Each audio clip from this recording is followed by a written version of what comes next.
How to save or download Pinterest picture to gallery. Hello everyone, this is Sabrina here to help you today. So without any further ado, let's get right into the video. First, launch your Pinterest application and then select a pin or a picture that you want to download into your device.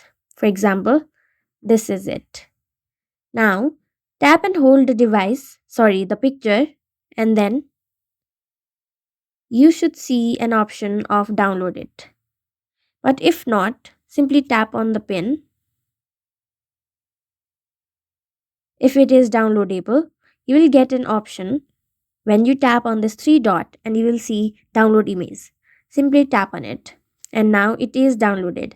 Let's check our gallery. So as you can see, the image is downloaded. So that's how you do it. Thank you for watching this video. Make sure to like, share and subscribe to our YouTube channel.